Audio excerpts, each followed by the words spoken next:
Good morning, YouTube. Going to be a beautiful Saturday here, beautiful Sunday, and Monday the rains are back. So we'll see what all we can get done this morning. As you'll see by the next camera. Manic, good morning, sir. How are we today? We'll see what kind of luck we're going to have today.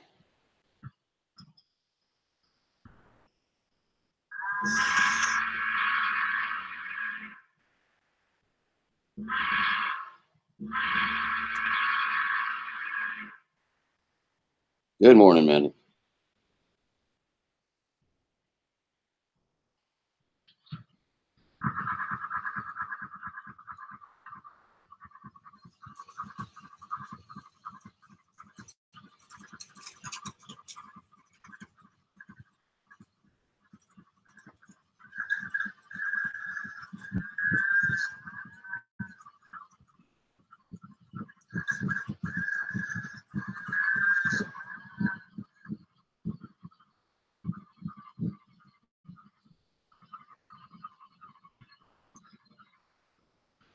Manic, I sent you an invite. I don't know if you got it or not.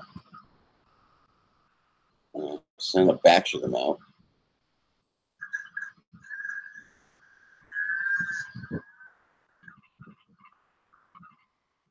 She just does not want to go up that incline.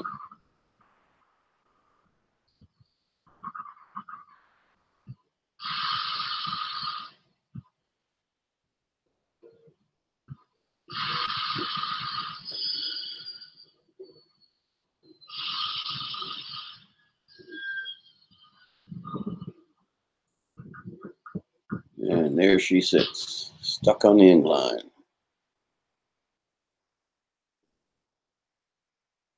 Let's try the diesel. See if she wants to play today. Night Train, hello, sir. Good morning to you.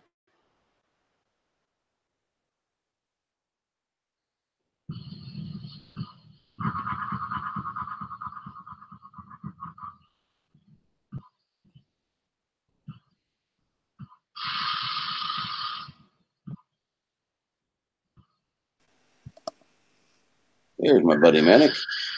How you going, buddy? It's going. That's good. I love your trains.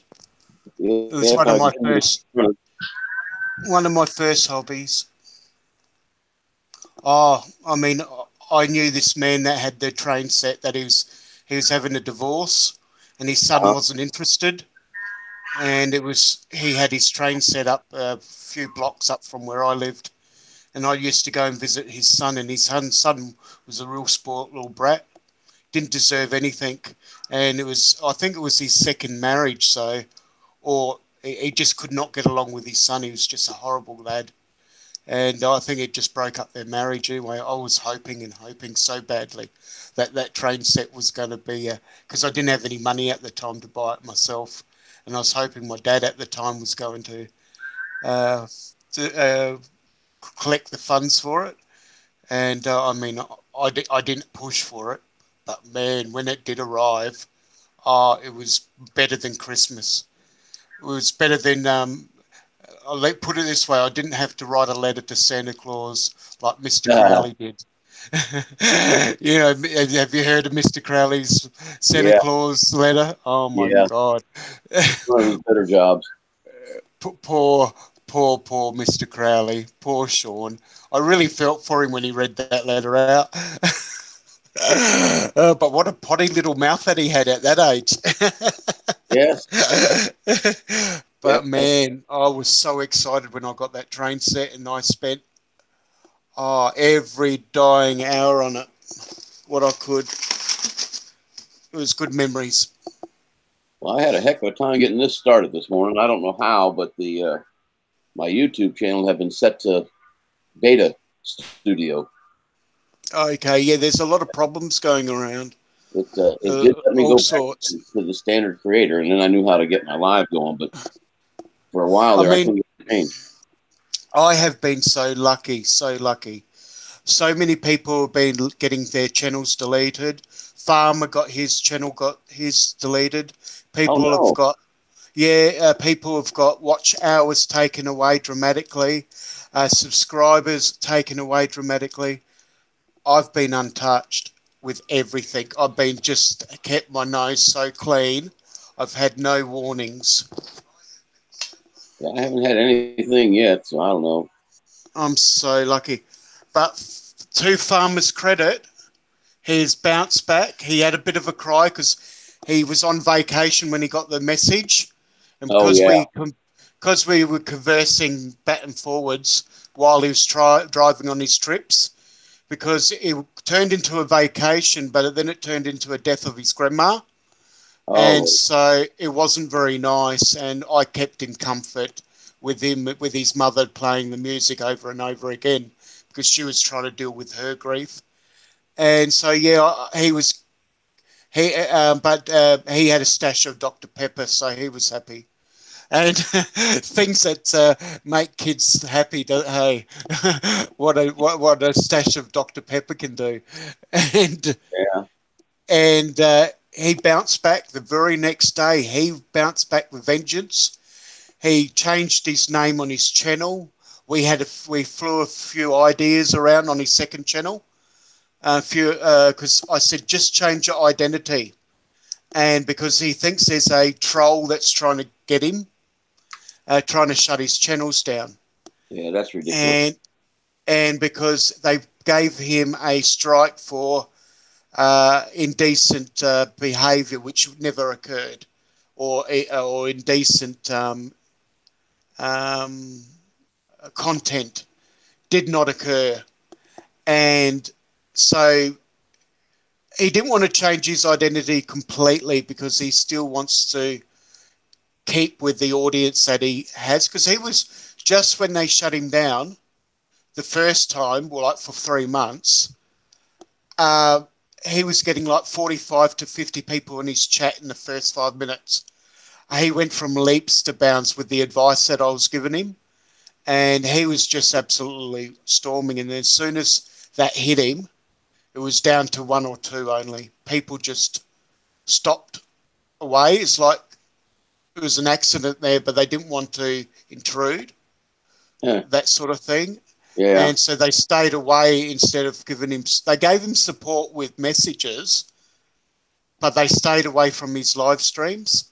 So now he's bounced back. His name is JT, the Colorado farmer. And so I suggested to do Colorado Kid because there was a one channel that had about 3 subscribers, which was nothing, and it was 2 years ago. Because it bounced it off of the famous Stephen King book. But he took that advice but changed it slightly and made it his own because that's, after all, that's what he's got to do. It's got to be him. It's what Yeah, reflects him. It's not what I say. So he's got a really nice, catchy name. People will remember it. It tells him what it is. We've been discussing how to do the intro video because he loves his Dr. Pepper. So he's going to do a slow mode of Dr. Pepper cracking open and spraying, some visions of him getting up in the morning, starting his day with the DJI bell with this drone starting up in his paddock, showing him doing his his stuff. So he's going to do well. What's that, mate? Just done good morning to Rodney. He checked into the chat. Oh, good morning. Yes. I'll stop now. I'll let Rick have a breath. Okay. I just get excited for him because he's doing so well. He's trying so well. He gets back on his horse. And that's all we can ask for him. Hugh, good morning. How you going, Hugh? How you going, Rodney? How you going, Night Train? Night Train, I don't have your email. If you would like me to send you an invite, just let me know. I've got everybody else's. I didn't realize it was all being kept in a nice little contacts book. I got my noodles. All righty. Ramen? Ramen with peas, carrots, corn, peas, and capsicum mix frozen mix with some spices and stuff. Oh, I forgot to put parsley in it. That's okay. That's okay. Ramen's good for you, I think. Well, it's kept uni students alive, hasn't it? Yes, it has. Kept me alive in the field, Yep. too. But if you have your vegetables and whatnot, it can't be half bad. At least it's a little bit more.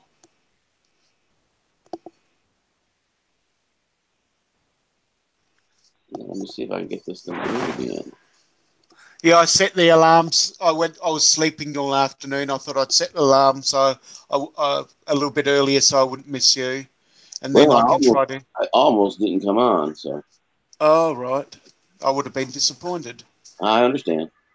No, I was wrestling with more sleep versus getting on. I said, no, it's the only 2 days a week, so. Thank you, buddy. Oh, yeah, I keep it in the house all the time, along with the 6 complete cases of MREs just in case bad stuff happens.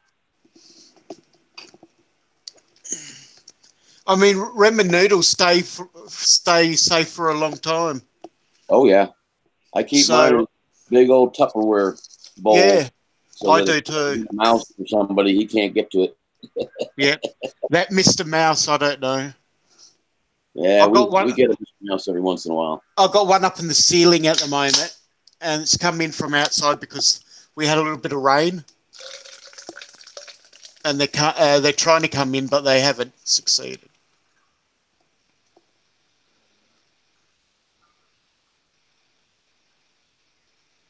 I've just started up a Patreon account, different tier levels, so people can support me on my art channel. So hopefully that might gather some funds to get me going. It'd be surprising how many people just throw money at you because they're bored. There she goes. Or how many people throw money at people because they want to see a Canadian dancing.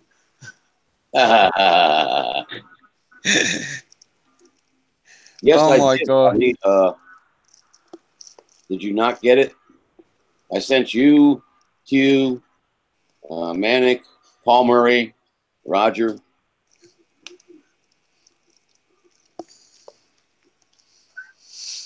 Choo choo.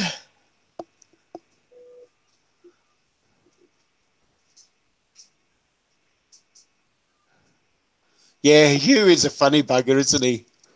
Let me double check and see why he hasn't gotten it.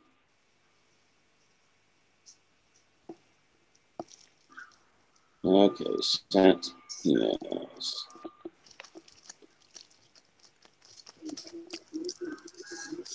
Here's the email.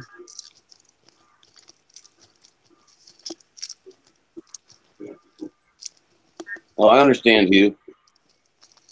I just tried to catch all the normal people that come on and make sure I didn't forget anybody. Let me check the heading on this to make sure Rodney got one, or you should have.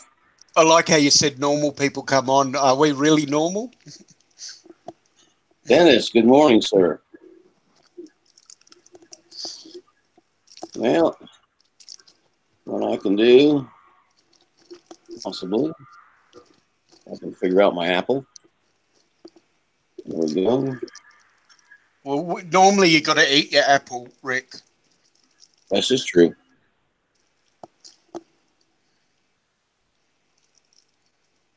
Well,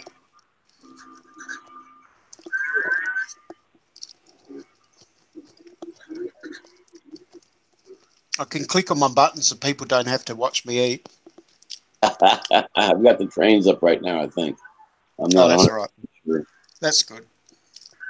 They'd sooner look at my avatar. Dennis, would you like to join us? I'm getting ready to send out an email.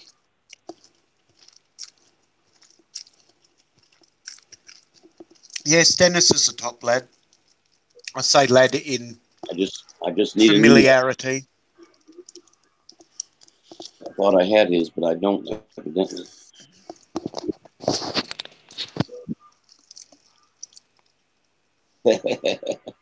Good apples deserve to be eaten.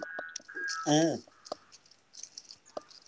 Okay, Rodney, I sent it again. I don't know what to tell you. Many a good apple has kept teachers' spirits alive over the years. Oh, that's right.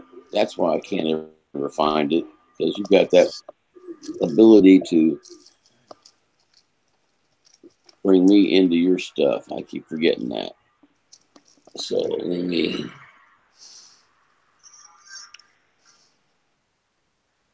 And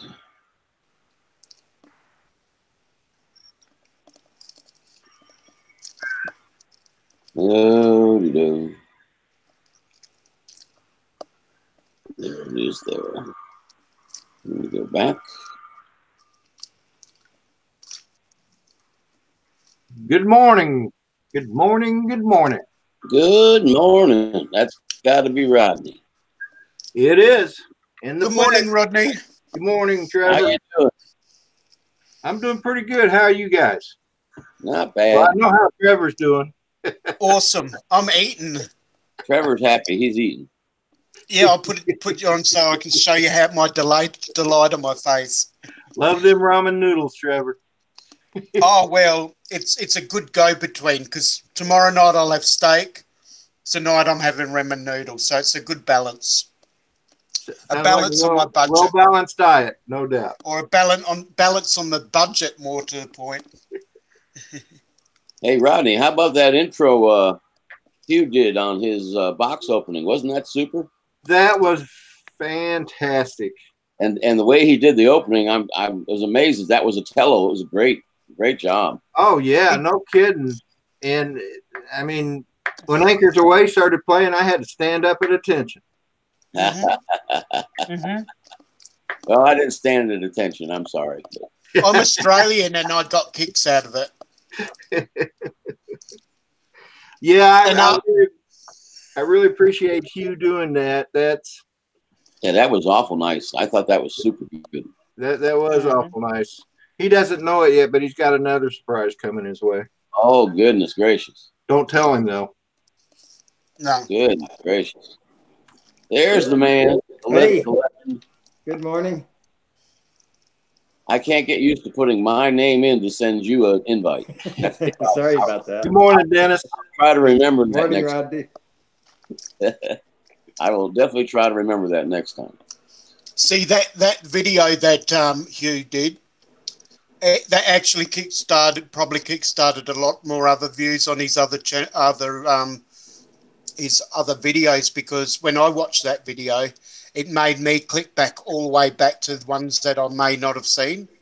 So it's helped his whole channel along, even just in my little small positivity. Other people may have done the same. I hope so. Yeah, I'll turn off the trains for a bit so people can see you guys when you chat. So, Dennis, you're getting a new drone. I got it already. Got it already. All right. I have a Mavic 2 Pro and a Mavic 2 Zoom. Goodness gracious. Yeah. You don't need two of them. Send one my way. Yeah, all my way. It's in a box. Maybe I could. I'll email you my address. I think I have it, don't I? You might have. I'm going to get a cup of coffee. It's already ready. If you send it my way, Dennis, it'll probably cost you as much as the Zoom. I know that's true. Just in the shipping. I tell you what, I sent something to New York the other day, and You got to be kidding me, Hugh. Somebody thought that footage of the ship was filmed with the tello. Oh my God! Really? And they gave you a dislike because of it? That's crazy. oh, it's good or it's not good. Lordy. Doesn't matter what the medium is. That's pretty sad. Oh my God! Because the quality was bad. Because the telly doesn't give good shots, that good of footage, but it does the job. Hey, Hugh, it was probably some soldier. What do you mean? Probably because his wife cheated on him in the war. I left a nice comment. I thought that was awesome. That was. I got to do that kind of stuff. I was absolutely impressed. I really was. Well done, Hugh. Well done. Yeah. And you're gonna have to send me that picture of the ship with my logo on it, but with nothing else, just that. If you can do that. Yeah, that was a really neat job. It was. It was good. See, I love pretty basic videos, but when I get something a surprise like that, it's exciting. Yeah. Good video. Go on, So Rick. who's flying today? Well, I was hoping to fly today. The weather's going to be nice, but I stepped outside and the wind was probably about 15 knots on the ground. So, Oh my! unless it dies down some, I'm probably not going to go up. Yeah. Did you guys watch Mitch's first flight of the Tyro? I did. I did. That was pretty cool. That was pretty cool. That got me chomping at the bits to build one. Yeah, I can't wait to see him take it out in a big field where he can actually do something with it. Really, no kidding. So, Dennis, what's for breakfast? Oh, good question. I'll probably just have butter pound cake again. Oh, sounds good. Yeah, I like that stuff. I get it from Publix. You have Publix where you are? Oh, yeah, we have a Publix.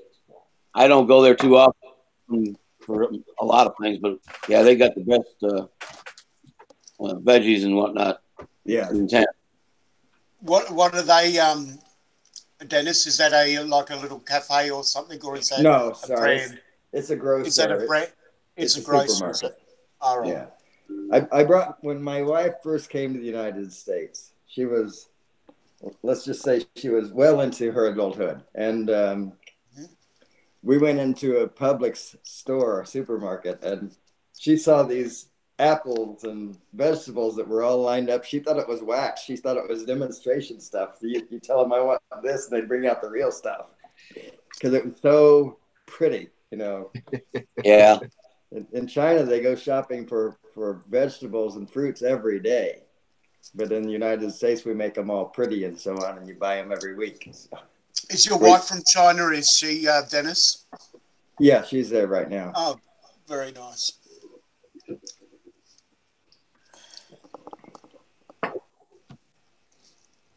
That was funny. She thought it was all wax. It's a little dark. So when do you expect her to come home, Dennis? April 30th. Oh, cool. I bet you can't wait. Yeah, it's just a little bit over a month now. Is this just recent? She goes there every year for 6 months to take care of her parents. They're in their 90s, and that's the Chinese way, right? Oh, yeah, for sure. Yeah. Nothing wrong with that. We need to have our youngins learn that. Oh, for sure. I know our parents all did.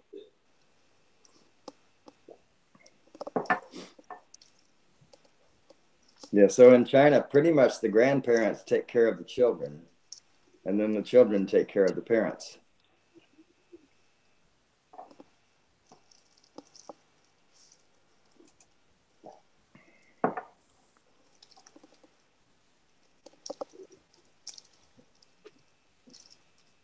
It's whack-a-mole day.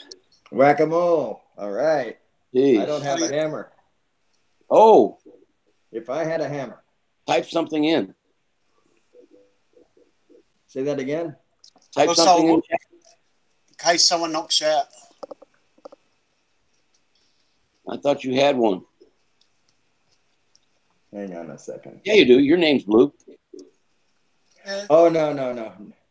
Sorry. What was that?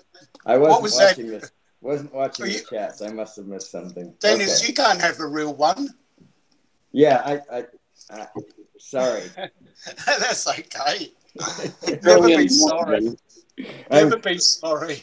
I'm a technical guy. I have no hammer in my hand. You're a literal kind of guy. That's okay. That's like the 5th time that person's come hanging around. Oh. Okay. They must love you, Rick. Yeah, it's nice to have haters. Oh, haters. My first troll I actually embraced, and now he's one of my best supporters. Well, I remember when people thought you were a troll, my friend. I know. I've become their biggest friend, a lot of them. Mr. Crowley did not want you to connect with me. Really? He reckons I was a troll. He told Rick on the live stream while I was on, and says, "Oh, don't get him." Hey, Trevor. Yeah. Hugh says you're making him hungry. Damn you. Oh, can you see me? I thought I got the icon on. No, I can see you. Is the icon on now? You're still there. Oh, well, it doesn't matter. It's just ramen noodles. Nothing flash, but I enjoy it. Trevor is a troll. Take away his wrench so I can whack him. Yeah. Oh, I got whacked for the first time last night from a fellow South Australian, only 2.5 hours from where I live. He's been on other chats through Canadian Drone Hub. His name's Storm. And he's got a fairly good live stream, but he does like a podcast. So you don't see any people. It's just their icons. And they chat like amongst themselves like a radio station. Quite a diverse conversation it was. It travelled from all sorts, but he's got some Aussies that come on that are so Aussie, like redneck Aussie, you can't understand him. Even I had trouble. And one of them from America, that you couldn't understand him. And I left a comment in there and says, his name's Ed. I said, does Ed actually speak a dialect of English? Because I can't understand him. So he deleted me for 300 seconds. And he said, what are you doing? The host said, what are you doing? That's Manic. You can't delete his message. And so he says, oh, sorry, Manic, we'll have him back on in a while. But they're that trigger friendly. He says, oh, I haven't seen him. I thought he was a troll. But anyway, it was all good, happy endings in the end. But, man, they're trigger happy. Yeah, so Roger, I'm looking at that hat, man. Where'd you get that? I bought it at the Army Air Force Exchange in Fort Worth, Texas. Fort Worth, okay. Nice. Yeah. Yeah, usually hats like that, the only place you can find them is in the exchange at one of the concessionaires. Yeah, exactly. I saw it and had to have it. There you go. Yeah, I love that hat, Rodney. I really do. I love it. Yeah, that was for you. You do that for Hugh? Well, I wonder if Hugh's still hungry. I'm wondering if Hugh's coming on. He's waiting for him to wake up. Oh, he wants to wake up. He's waiting. No, he's waiting for his wife. And when he hears footsteps, he knows she's up, and then he can come on live. But I figured, hey, Hugh, if that made you hungry, I was saving these for when Paul comes, but he may not show up. So, oh boy, there's those brownies again. I still wonder what's in those brownies. I don't know, but it sure is good. What makes you wonder, Rodney? Well, I mean, Paul starts eating those brownies and he starts getting weird, and he doesn't start getting weird. The more I know, Paul, he's as weird as I am. He's probably pretty weird most of the time anyway. Which I like. I think he's cool. As he was telling us the other day that about his life story, about his pizza franchise, and how his partner left the business and his wife cheated on him for a priest and all the rest of it. And I messaged, but he didn't catch on. I think he didn't mention anything. I said, did your business partner have a sock puppet too? And he didn't say anything. Good morning, Easter kid. And Hugh, you're exactly right. I was on YouTube for a long time and had no content, so Lord only knows what people thought when I came in.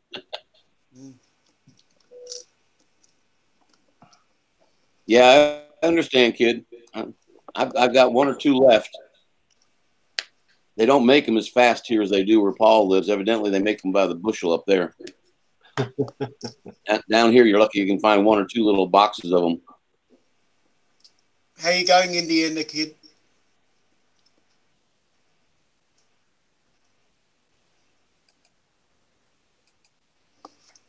I was born and raised in Indiana. Were you? I was. Terre Haute.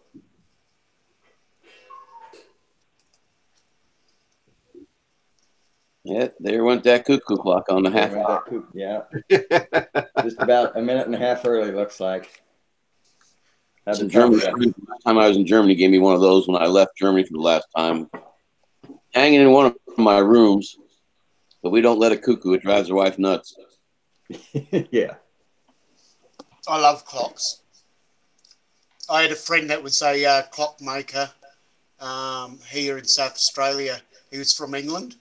Originally, he migrated, and I reckon he had about 300 and something different clocks just in his lounge room, and he had about 150 in his hallway, and then he had them all throughout the whole house of different clocks from all over the world.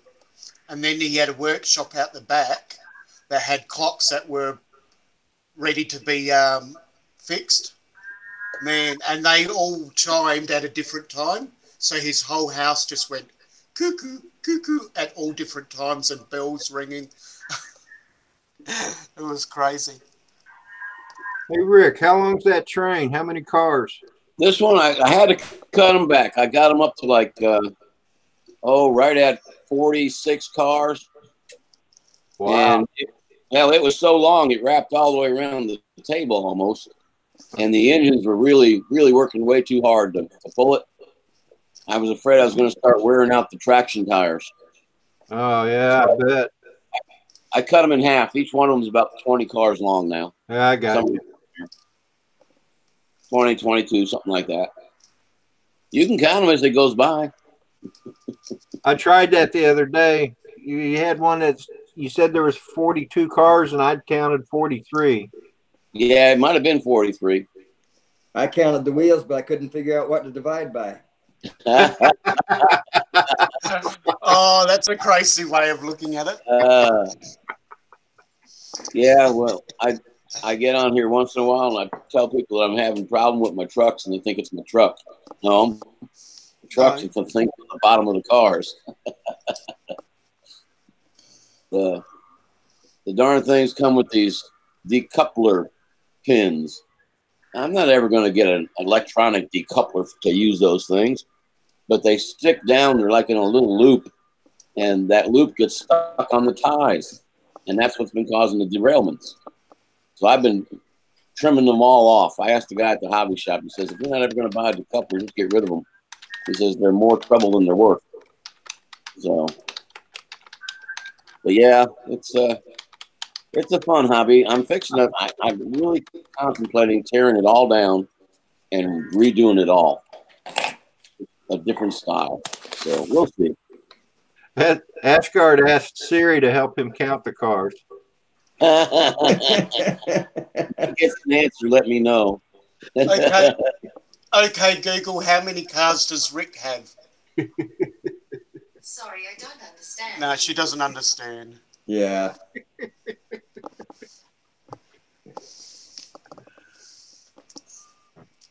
Yeah. I don't know if Siri's smart enough to count them. I guess she could if she had the right device.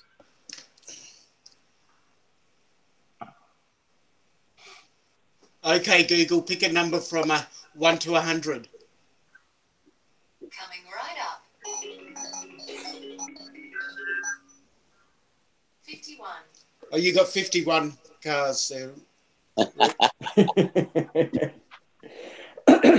I guess that's one way to do it. Man, it's going to be a pretty day here. Hope the wind dies down. I need to get some air time. Well, I got off early yesterday, came home and got on the tractor and started cutting the grass. And I got almost all of it done. And then the sun started to set and it got cold. So that took care of that. We have 0 mile per hour winds here and 100% clear skies. So I guess we don't have weather today. There was all kinds of folks flying yesterday out of the airfield. It was nice to see a beautiful, clear day. So that would be coming your way, Rodney, I would think. What's that? 0 mile per hour winds. Oh, I wish it'd hurry up and get here. The wind's out of the northwest. I've never seen it come out of the northwest before. Well, that rules us out. We're southeast of you. No, sorry, southwest of you. Yeah. So I would fly in my backyard, but if you saw my last video when Colin and I was out there flying, I almost lost the Hudson Desire that Rick Halber sent me into the lake. Oh no! Yeah, I don't know what happened. It gained elevation, and then I just kind of lost control. Flew into a tree, and I thought, well, at least it's going into a tree and not the lake. It fell out of the tree, hit the ground, took back off, and headed towards the lake. Oh my goodness gracious! Yeah. One to commit suicide, huh? Oh man, I guess so. But I managed to get it down like about a foot from the lake on solid ground. So I got lucky that day. My first Hudson H501S took off like that. It just took off. And this was my second or third day of flying. And I know I didn't have my hands on the controls when it did it. But, well, I think what happened is that day the wind was blowing, and it was blowing out of the northwest. And so the house was blocking the wind in our backyard. So I let Colin go out to fly his little drone, and I thought I'd fly this Hudson. I think I took it up too high, and the wind caught it. Well, that would explain the first one, but after it hit the tree, then what? Yeah, I mean, after it hit the tree, when it got below the branches, it righted itself, and then it just hit the ground and went back up. And I guess I was trying to prevent it from hitting the ground, so I had to, lever up, and then it flew up, and then it started towards the lake because I couldn't control it, and I just hit the off button, and thank goodness it landed on solid ground. So yeah, that's great. Looks like Trevor's taking pictures of us. Not yet. Do you think that'd scare someone in McDonald's taking part using that? Yeah. That might give them cause to wonder. Because this is my I Frankensteined my GoPro. This is the $50 GoPro that Mel did a review on. That's supposed to replace the GoPro 7. He reckons it's as good as the GoPro 7. But I haven't taken any footage yet, but I'd like to find out how good it is. It's a 4K camera. Who makes it?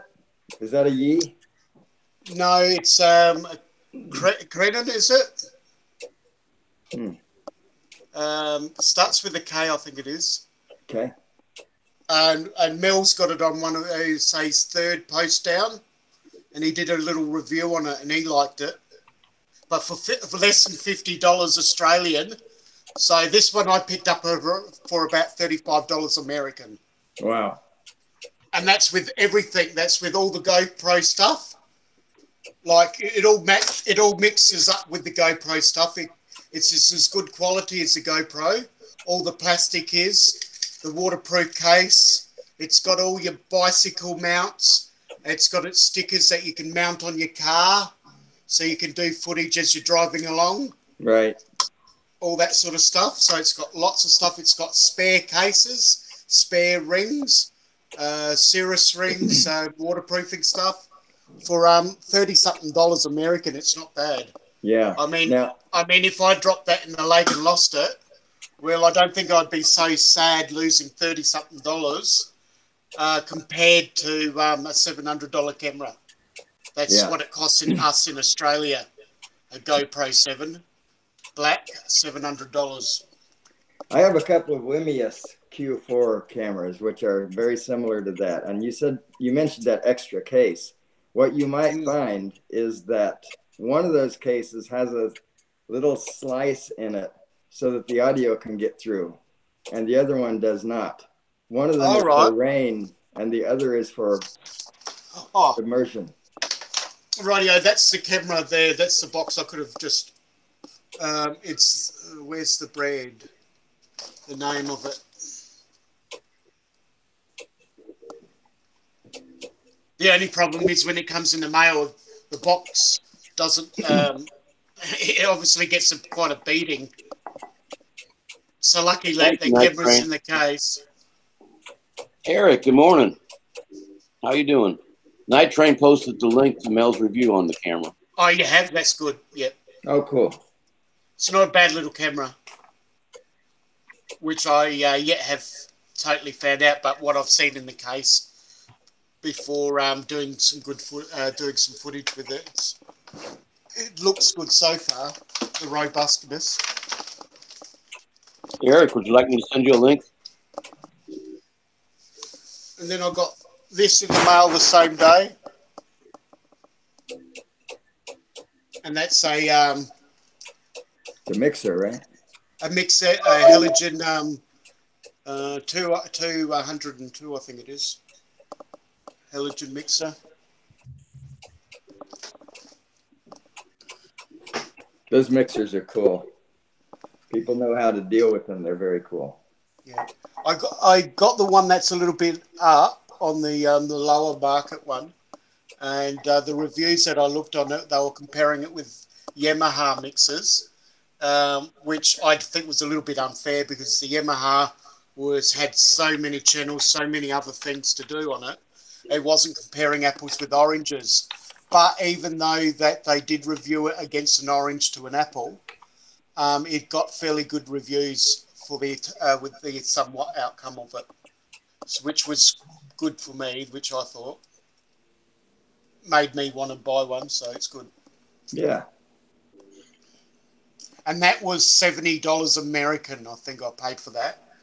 So about about 120 Australian.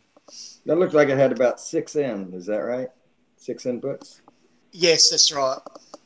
So now I just got to buy a couple of cable converters just so I could put my snowball mic on it and a few other bits and pieces. Just until I get my Yeti. I'll save up for my Yeti. That's the last thing I'm buying.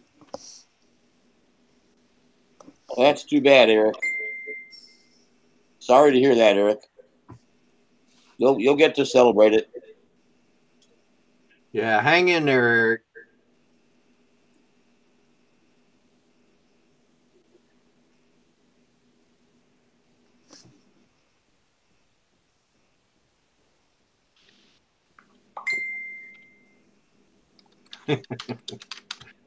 What, do you have to work or something, Eric? That's bad. I hope you get to celebrate it. Way to go on 10 years. That's excellent. Yeah, absolutely. She's a great girl, that Tiff.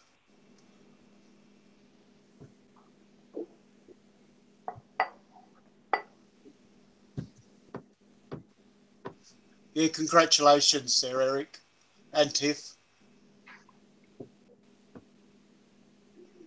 Hey, Eric, that what was that little drone you were flying in your last video, the FPV? What was that called again?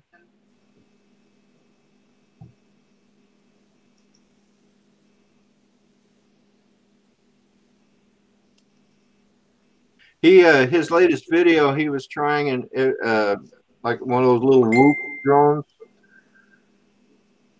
It was doing pretty good.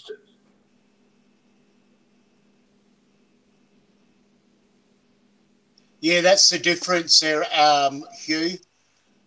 Eric's got a good gal there. She loves the drones and all the RC and everything that it has to do with it. She is so supportive, more than supportive. She actually gets there and does it.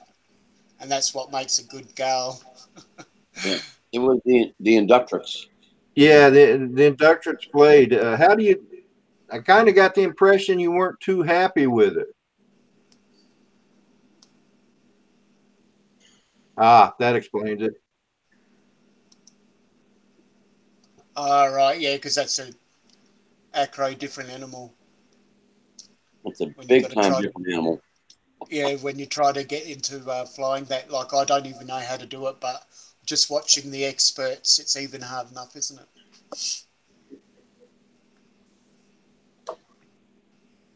Hey, Hugh. Neither does my wife. She doesn't want to have anything to do with my drone obsession. So But that's she why likes you the come. videos. That's why you come to the Drone AA Society. Nah, Drones and drones. this is one habit I'm not going to break. Oh, that's good. I like my Yeah. drone. That's wonderful. Yeah. You got that right, Night Train. It's not easy. Very hard to do acro line of sight.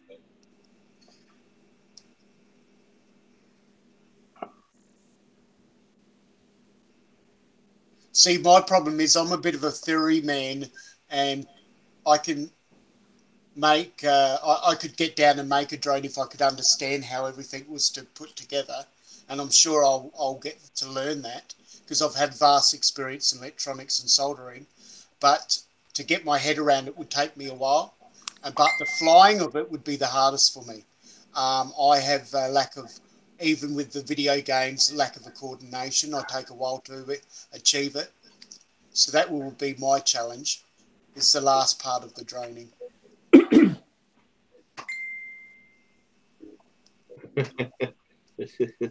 Sounds like somebody's getting text messages. It Yeah, sounds I like am. it. I got to silence this thing. It already is. The volume's down on. It's an Is it from Android phone. China? Is it from China? No, actually, it's from some of my Sunday sunrise buddies. I'm going to tell them that I'm on StarCop 97 right now. Maybe they'll join. Would that be Drone Bomb? The booty Actually, call. no, he's not. Chris, Is that the Chris Hope it- and is that Fly Natural Roosevelt. the booty call from Drone Bum? Say that again. A booty call from Drone Bum. Yeah, right. I don't know how to silence those notifications easily. I could put it in do not. That's what I do. I put it in do not disturb mode.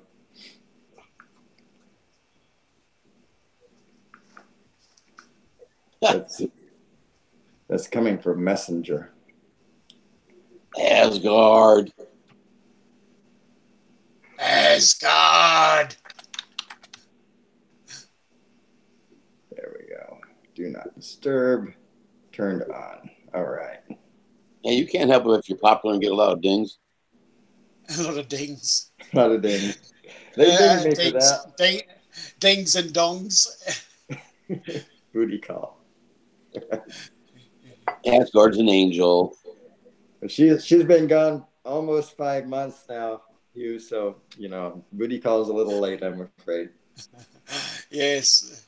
Rick, did you say Asgard was an angel? Well, that's what he's put up there. Yeah, that's an emoji that he sets himself. I wasn't for. agreeing with it. I just said that's what he put up there. Oh, okay. Well, that's good because I think we all know better. Uh-huh. That's the standard he's trying to set.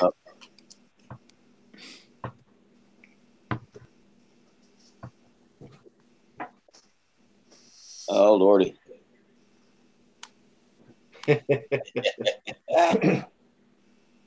Where would we be if we didn't have emojis? Oh. Let's see if I can get it to make another trip. I don't know where I stopped it. Oh, yeah, I do.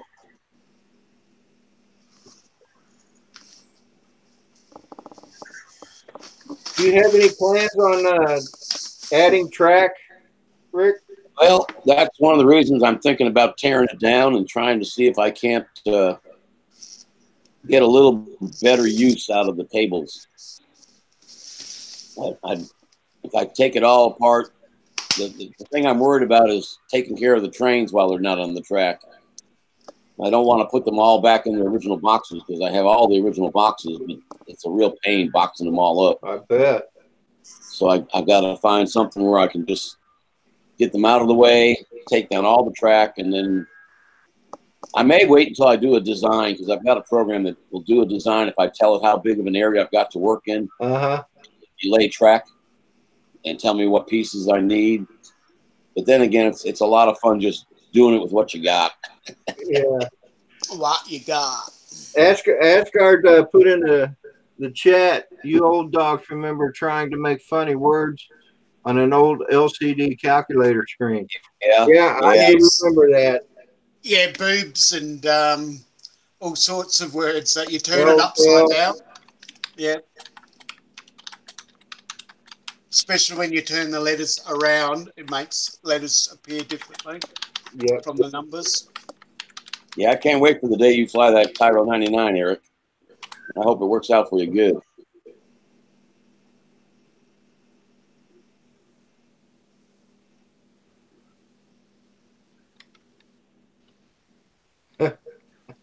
Nice, Dennis.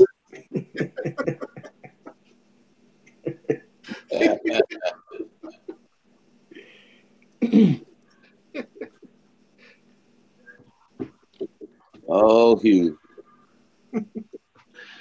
I think you just opened a can of worms. Yeah, I have a feeling.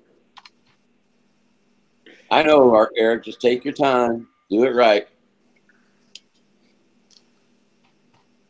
I've had that thing for a long time, and I knew I was never going to get around to putting it together. So, Rick, did you make that water tower, that beautiful water tower in your shot there? No. As a matter of fact, I got that printer to make buildings, and the only thing I've made is projects for other people. There is one that you can't see it on either one of these pictures, though. I made a little switch house. But no, that water tower was purchased. It has lights, but I'm not drilling down through these tables to hook the lights up to anything. It's just one little red light on top is all it is. So. And plus it has volume, doesn't it, Rick? It makes the sound of water running. And that's the other one. This is not the one that makes the sound. Oh, I see. The other one does. Okay. But the one that makes the sound, everything, all my steam engines, with the exception of one, are Pennsylvania Railroad.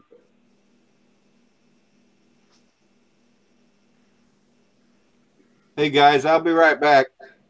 Okie dokie. Rodney. Roger.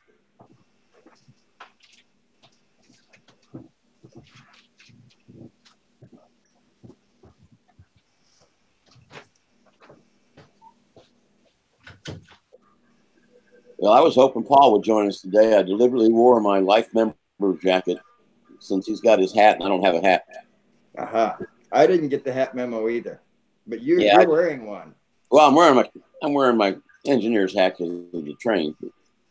Now he's got that beautiful NRA hat. I never got one of those because I figure I paid to be a life member. It cost me a lot of money, and now they keep after you every year. Well, if you give this much more, you'll get this. Oh, right. No, I'm done giving. We think you've been so loyal to us, you deserve a chance to give us some more money. Yeah, well, I just didn't realize being a life member meant you were going to get pestered for life. I just figured it was a nice thing to do. I got my daughter and me one, so we're both life members. Of course, she didn't get a jacket, but she can have this one when I don't need it anymore.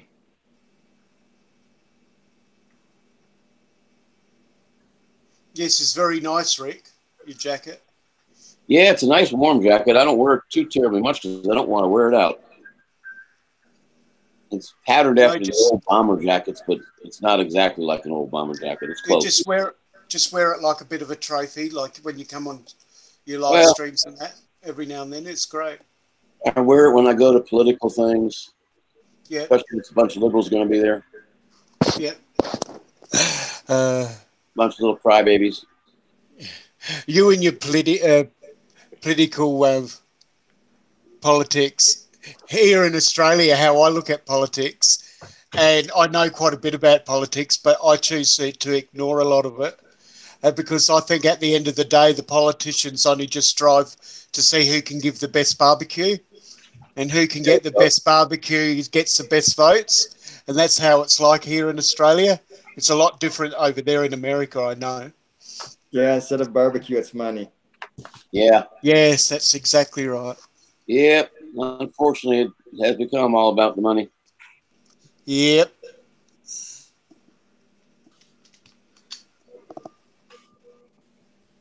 Yeah, I nearly got in a bit of a debate with the host on the guy that I was on, a channel I was on last night, because I hadn't slept until today. And he's hooking up with an American chick, and he's from Australia. And they were talking about guns and gun reform and gun reviews and American views and the rights of Americans and all that. And I said, well, I understand the Americans with their guns, and I love guns. I love the history of guns. I love history in general. But I said, yes, we do need to stop all these mass killings, but it's only the Americans can sort it out, and no one else should need to comment. So we don't need Australians coming over to America and tell them what, preach to them, because you've got this vast history when it comes to guns and bear arms and whatnot. And I, as a person of the world, respect that. And it's only you guys that can sort it out. No one else can. And she got a little bit, said, no, I don't agree with you. But he agreed with me 100%. Yeah, Eric, I usually bring them the colored chalk like you used to have when you were a kid, so the liberals can stay outside the courthouse and draw their pretty little pictures on the concrete. Oh my God, Rick! Oh my God. You are so funny. I used to do that too. I mean, that was the thing, making drawings on the concrete with colored chalk. I used to do it when I was a kid, that's for sure. Yeah, me too. Yep, me too. That's right. Eric says you can't talk sense to stupid.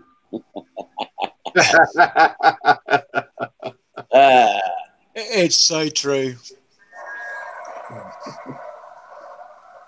Well, Like, one person I didn't agree with is one of the biggest donors to the gun lobbyists, and that's the guy from the Planet of the Apes original. What's his name? Charles Heston. Yeah, Charles Heston, I think it is, that did the what's that, Chariot movie, and that. And he was our president for a while. What? He was not our president of the NRA. Yeah, that's exactly right. But I didn't quite agree with him, because I think, regardless of what your views are, he just did not want to hear the other view, and that's all I'm against. Is when I have a debate, I'd like to hear both sides of the story and allow each opinion to take place. But when you shout out and won't allow anyone's opinion to come across, that's when I'm against it. Yeah. Well, I think that's on both sides of the issue. It is. It totally is. Both sides of the issue. You know, that's the sad part. Is everyone's entitled to their opinion as long as it agrees with mine. That's exactly. It's like the same saying is, I hate everyone. I'm not a racist. I just hate everyone until I find someone to like. The thing I always go back to, always amazed me, you read some of the history of the Japanese War in World War II. The reason they never invaded the West Coast. I understand that. I agree with that totally. Every friggin' house in America was thought to have a gun. And there's no way we can defeat that entire nation. It's not like going into the Philippines where nobody had guns, they had machetes, and The only That's guns they had why. were the ones we gave them. It was a totally different thing. But, And a lot of it was political smoke and mirrors because they assumed that every household had a gun, even if they didn't. Yeah. But think about it. You know, we've had them for so long. If you outlaw them or get rid of them, the only people that are going to have them are going to be the bad people. Yep, exactly. You know? So why should the good people be put at the risk of the bad people? Like you have heard about the mass murder shooting over in New Zealand, haven't you? Last week, Yeah. Have you heard that? Yeah. Oh, yeah. And he was Australian, and we have a very strict gun law here in Australia. After this Bryant that was in Tasmania went out for a bit of a shooting spree, and it changed all our gun laws. We had as many guns. Well, no, I won't quote that, but we had a lot of guns in Australia at the time, and that changed everything. I haven't got any guns anymore because of that reason, and so many other people. And I've loved guns all my life just for the beauty of it, just the furniture sort of style and the craftsmanship and just the history of it. I just enjoy it. And now Australians got on the bandwagon that they want to, because there's a lot of leverage with the gun lobbyists here to try to lessen the laws, and now that this New Zealand thing's it's brought to light or the subject again. But the reason why he killed those Muslims, and it was a payback massacre, was because his father died at the time and got some wealth, some money, and he went on a holiday around the world, and he went to France and to some other countries over in Europe that had some really bad tragedies that occurred from the Muslim community, or no, I shouldn't say Muslim community, from the terrorists of wherever they came from. They may have come from overseas. It may not even been ground-based. And they attacked quite a few people, bombings and things like that in France and Belgium and different places that he visited. And from that day on, he decided that was enough, and he was going to get a payback thing. And that's why he went into the mosques. He went into 2 mosques. He studied for 2 years as a soldier, stole killings. And he went in there silently and just shot everyone and then shot them twice to make sure that they wouldn't get up. And that was his style. Whatever his beliefs were, sometimes it can trigger someone, and you can understand why on both sides, not that I condone murder or anything, but you can, unfortunately, the world can be a very sad place. But I just hope people could just get along. I really do. Well, that would be nice, and I think we all kind of hope that would happen, is that we could all get along. As far as my view is concerned, you know, I'm a Christian, and I am too. Yeah. I don't, I don't agree with the Muslim religion or Buddhism or anything, but I respect their rights to worship as they want. And I think totally. I think that's the way we should be. But and these were very peaceful Muslims. That's proven that they could live in New Zealand or a place like Australia, away from all the violence, and try to get along and just move on from all the killings and the hating. Because what causes racism and that, it's not just the beliefs of the parents to the kids, it's the communities. It bases from the community, because to raise a family, you need a community, and that influences the group.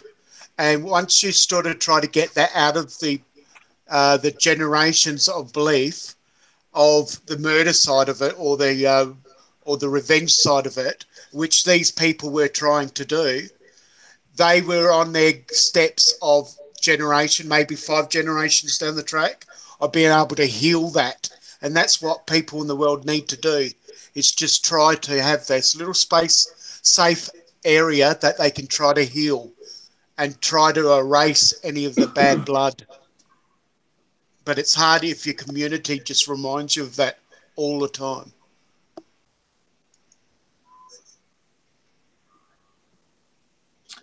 Yeah, I don't know. It's sad that people just can't get along. I mean, I've worked with a variety of people from different nations. I mean, I was in the Navy for 20 years. I've worked with Japanese people. I've worked with Chinese people.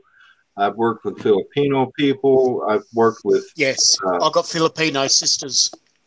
uh, Arabic people, you know, from people from the Middle East. Even as a civilian, one of my supervisors was from Iran. Greatest guy I've ever known. He, he was just a good guy, and just because our religions didn't agree didn't mean we couldn't be friends. So Totally. I just think people need to step back and take a deep breath and realize that we're all human beings and we all have a right to work we what all we want. we all bleed. We all have all the same sadnesses, and we lose loved ones the same feelings as what the person on the other side does, because war in lots of like history with German war and Japanese, like some of the soldiers that fought against each other have actually become friends years later.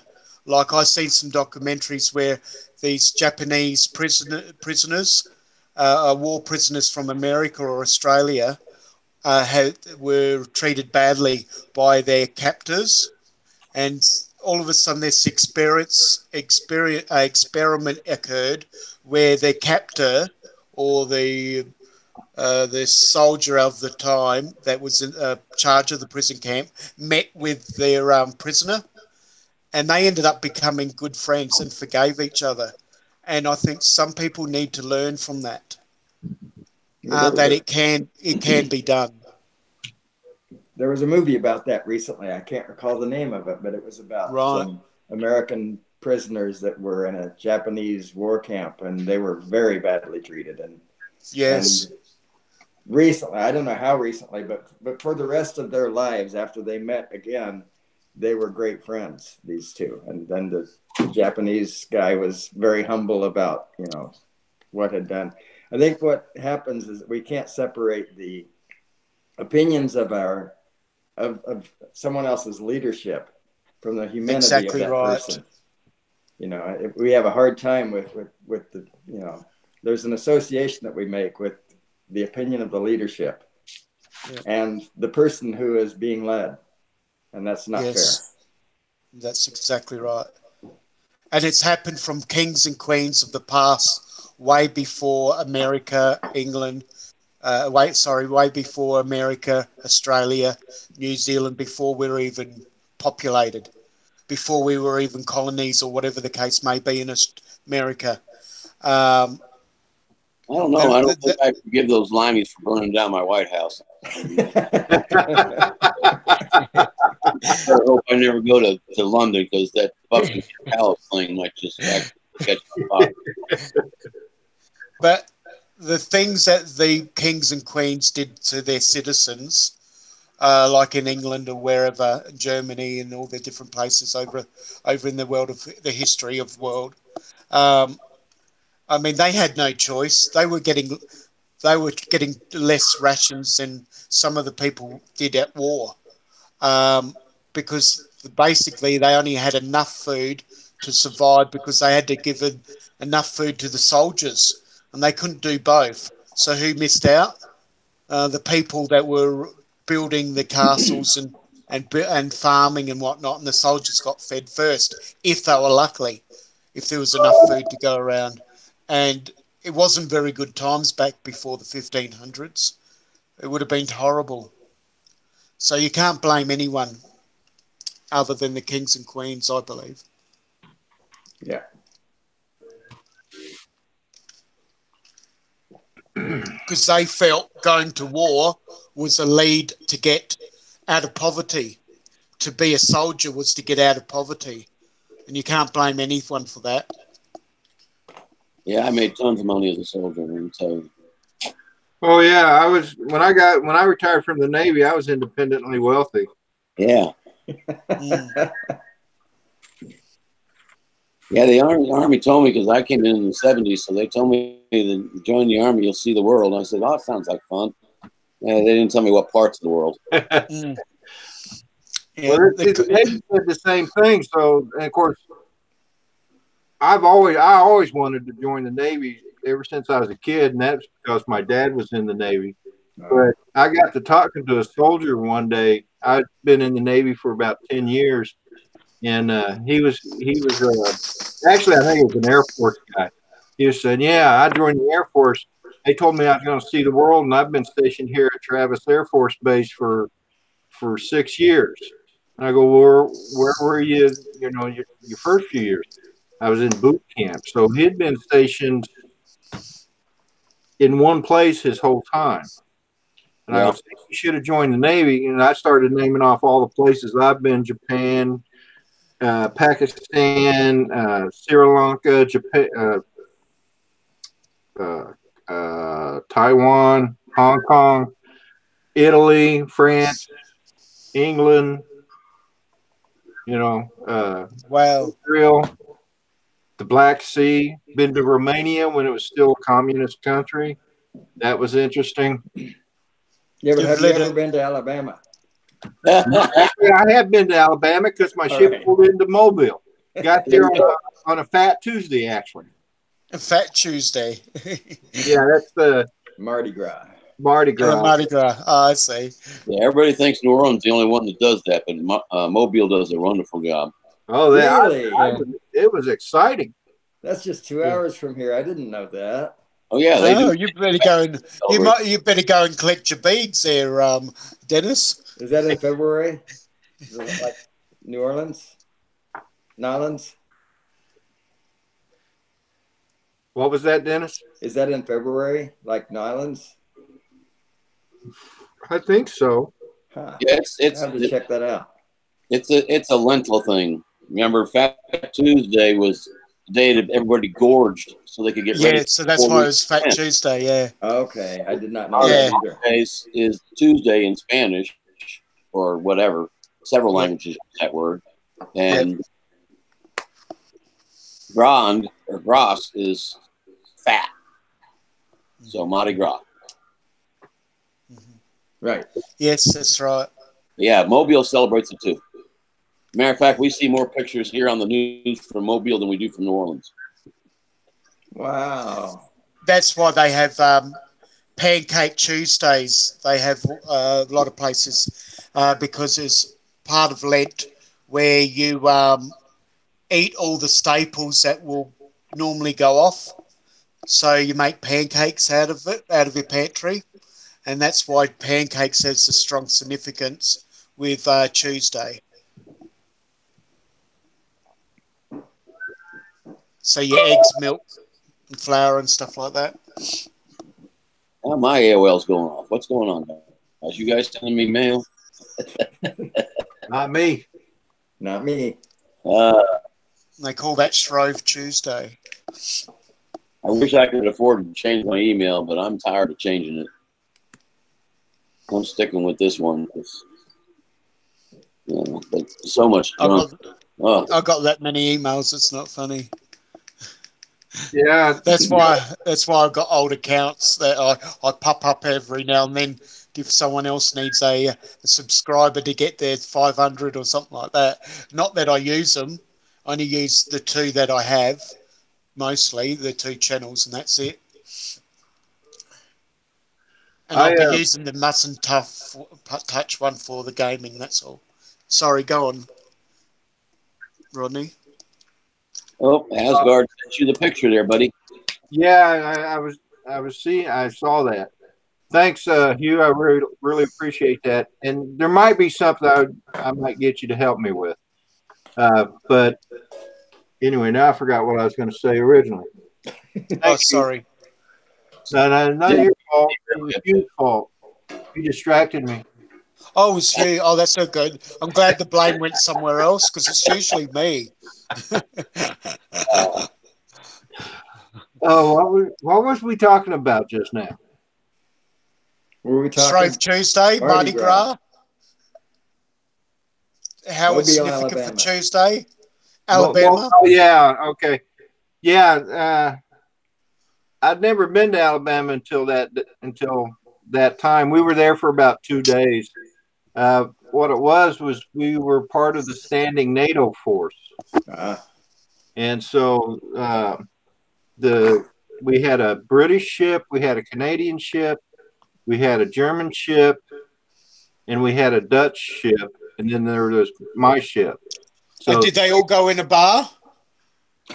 Because it sounds like one of them jokes. Maybe never goes as far. well, I don't know. I'm sure the Canadians. I'm sure that the foreigners did. They're all Europeans. Yeah, but it sounds like a plot for a joke.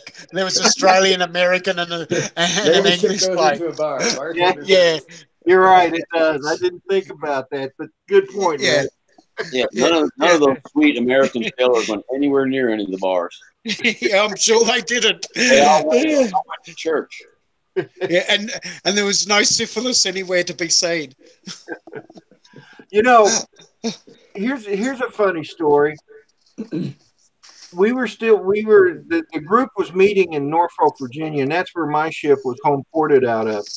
Well, the Dutch ship pulled in next on the other side of the pier to us, and this truck came down the pier, and it was loaded with kegs. They must have had like 100 kegs, and I'm sitting there and I'm looking at it. I'm like, man, those look like beer kegs. And sure enough, that's exactly what they were. I'm like, man, I'm in the wrong Navy.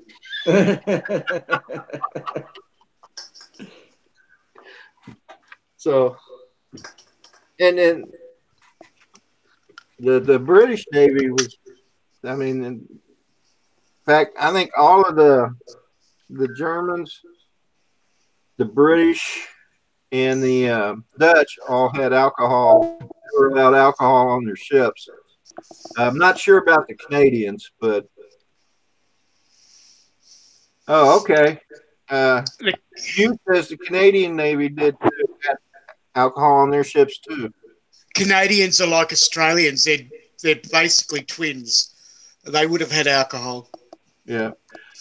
There was a British gun boat that came from Hong Kong to the Philippines when my first ship was, when I was stationed on my first destroyer. We were in the Philippines, and good morning, Chris Hope. How you doing today? And hey, Chris. So when my ship pulled into Hong Kong, I hooked up with these British sailors, and we had a good time and everything. And then they went to the Philippines, and I had duty one day. And Rick, you can probably relate to this. When you have duty, you got to stay on the ship, and you're not allowed to drink alcohol or anything like that. Well, one of the British sailors that was on that gunboat was one of the ones I'd made friends with in Hong Kong. Well, he invited me over, so I went to the command duty officer and requested permission to go over and visit. And he goes, sure. And I don't think he was thinking about what could happen. So we went over there, and of course this British sailor goes, come on, man, we'll go down to the mess. We went down to the mess, and he broke out a beer for me and this other guy that went over there. And I'm like, what's one beer going to hurt, right?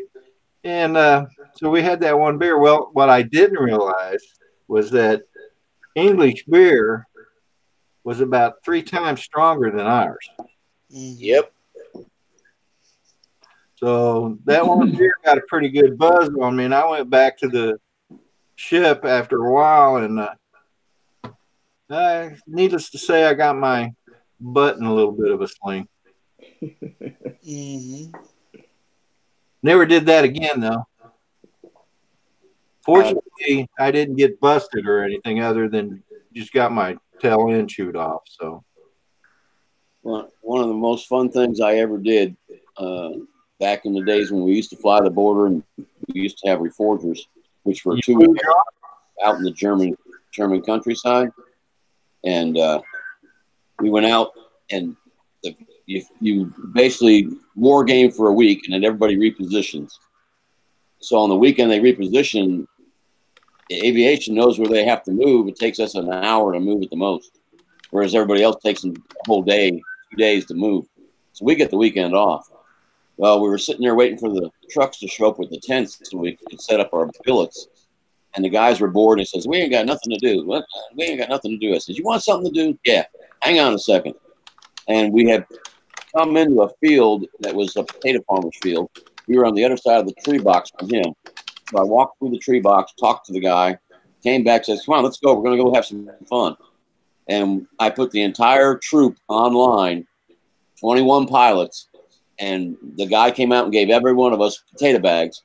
And we went through and picked up the potatoes and filled his bags, laid down the bag. We had his entire field picked in about an hour and a half. Wow. Wow. Take the family all week. We didn't think nothing of it, you know, everybody shook hands and all that kind of stuff. The tents came, we set them up, and right at sunset, we hear this. What the hell is this shit? 3 wagons, horse-drawn wagons come out. The first one has the Oompa band. The second one had kegs of beer, and the last one had ham and pork chops and all this stuff to eat. They cooked us dinner. Oh, man. Wow. Field, man. Wow. That was the most fun times I ever had. Mm. We pulled into Thiol, France. It's in the Mediterranean, on the France's Mediterranean coast.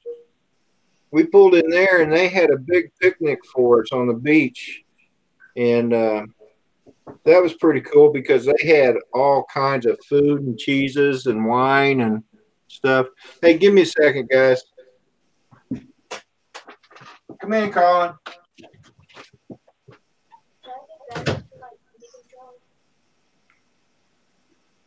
Give me a few minutes.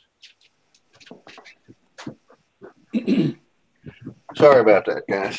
Not a problem, man. Family first. Yeah, never be sorry. That kid uses more batteries than anybody I know.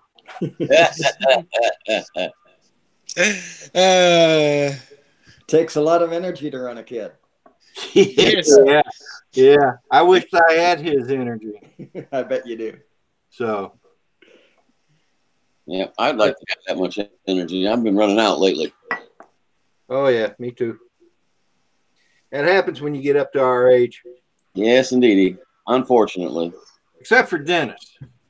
Yeah, Dennis. What's that? Kind of Dennis bouncy. always seems to be full of energy.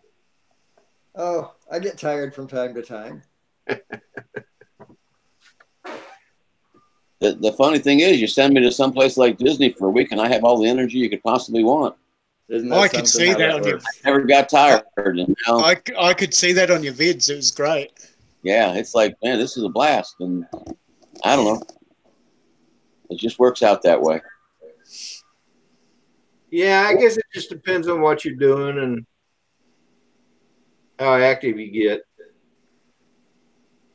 Like when I'm at work, I've got all kinds of energy. And then when I get home, it's just like turn the key off. Yeah, exactly. You got to do that for a balance. So I used to giggle when I'd go visit my wife before we were married, and her dad come home from work and he'd take off his t-shirt, grab him a little beer, sit down in his chair, and before you know it, he was sawing logs. And I go, man, he goes quick. I do the same thing now. I come home, I don't drink beer, but I come home, I sit in that chair, and the next thing I know, I've missed 2 or 3 shows. It's like cat nap. Got to have it. yeah, you got to have it. So, what you got planned today, Rick? I got to finish the grass cutting. I did not get it done yesterday. If I could have got off at lunch, I could have got it done, but I had to teach some aerodynamics to some Apache guys, and we had a real good time with it. So I didn't get off till 2, and came home and hopped right on that lawnmower and just went to town. But I only got like probably 3/4 of it cut. You're not going to put your Phantom up to watch your mow again? Oh no, not for a while. No. I do need to pull at least one of these drones out though and charge the batteries up. They're all been sitting all winter long. I think I'm going to do the Evo. I don't know. Problem is, there's nothing to film around here. You know, I live out in the middle of nowhere, and everybody has seen all the fields and the trees and the churches, and so there's not a whole lot to film. Yep, I resemble that remark.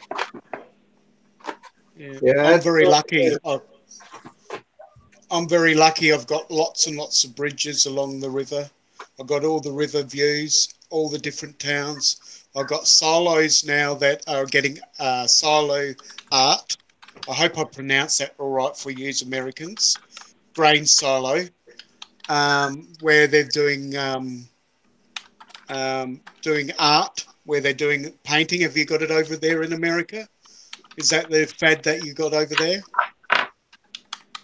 Not sure. You know what I'm talking about, where they actually go up in a cherry picker and they actually paint the silos? Well, we don't do the silos. We do buildings here. Especially right. We're doing all because we got a lot of farming communities, and a lot of the farming communities have got big silos. Be right back. And 90% of those silos, my father was actually in charge of building. In the mid-north anyway, in the area that I'm in, he actually was the leading hand foreman for building them silos. I love it, Dennis. And they're doing art. I have this vision of you out there with an easel trying to do some nice watercolor painting, and here comes the Mavic and it blows the easel over. Oh, that would be classic. And you know he would do that because he's that quirky sort of guy. So keep those thoughts coming, Rick. Give him some material. Yeah, Dennis, what you do is don't just pressure wash the driveway. You know, manicure the lawn, the bushes, you know, whatever's around to do, and make sure you film every bit of it. Go, here's what I did while you were gone, honey. Yeah, I can do anything in post. I was just typing that and I realized, I can just say it. Yeah, you can just say it now. You ain't got to type it, bud. I can't believe this thing ain't crashed. Maybe I finally got it set up where it'll run for a while. It's looking really good. The other one got stuck on the slope, I guess I should call it. If I rebuild this, I think I'm going to make the slope a lot shallower. Although it's designed to go up a slope like that, I just don't know why. Well, of course, it is hauling 18 cars behind it. So that might have something to do with the fact that it doesn't want to go up the hill. But this little guy here is a true. Do you name your cars, your train cars? Trucks? The engines, I don't name them. I mean, I know what each one of them is, and each one. You don't give them like a little cute name? Oh no! I know what the name that they had back in the day. Mr. Crowley calls all his drones little cute names. Nah.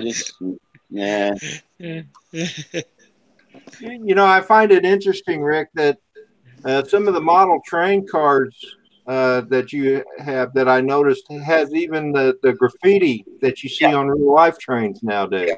Somebody mentioned that in one of the comments, and I wrote them back. There's it's either Micro Trains or Broadway Limited. I can't remember which. I'd have to get the box out to check. But they have a graffiti series. Oh my goodness! So far, there's 8 cars in the series, of which I only have 4, because the first 4 cars they don't make anymore. It's like limited edition things, like the limited edition gun or something. They'll make a couple thousand of them or whatever, and then they stop making them and they make a different one. Well, I didn't get into trains until they'd already done the first 4 cars. But yeah, they're graffiti cars. They're kind of neat. Because, I mean, if you look at trains, even in this area where you would think there's not a whole lot of it, We get train cars that have been up north to Chicago or New York or Baltimore, where I imagine it's more prevalent, and they eventually end up hooked to a train down here. See, I have quite a few subscribers from the train community, and there's one guy there, his name's Ron, and he does workshops on how to weather the boxcars. Yep. And what he does is he does it with brush, and where he just strikes it with a brush, but you can actually airbrush them as well, where it makes it look like rust and weather and oil and grime, and it makes your box cars more authentic looking. And yeah, he's got a channel called The Toy Shop. They actually sell weathered cars too. You can I just when I it's like anything. I don't have a particular thing I absolutely like more than another, but when I see something that sticks out in my mind, that's when I pick it up.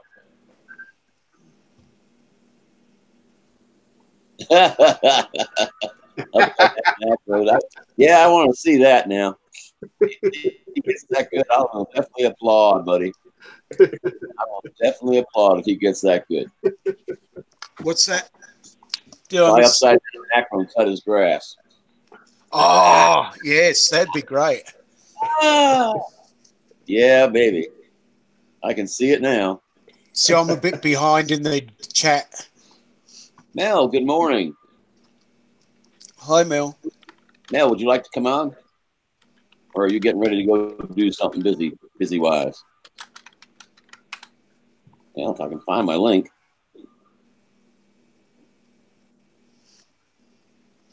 I might refresh my TV to get back in charge of chat. At least if I read chat, then I talk less.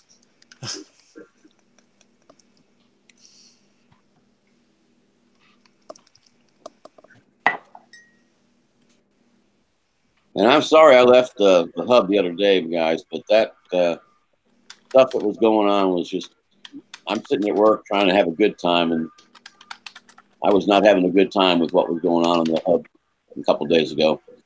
Oh, yeah, there's been a lot of stuff that I haven't been agreeing with. Well, it was totally a misunderstanding. Some people have very thin skin. They think everything in the chat being talked about other people that are in the screen. And I happen to know what the person that got kicked out or whatever you want to call it, I happen to know what he was talking about. And he wasn't calling anybody stupid. He was saying that if he started talking about a certain person who was the person that designed the 3DR Solo that he also worked on, nobody in the chat would basically know what he was talking about. And most people would not have, because the 3DR Solo is kind of gone the way of the dinosaurs in the most part. But it was a fantastic drone. But it wasn't a DJI drone, and it didn't have the backing that DJI had. That's true. So I just had to leave.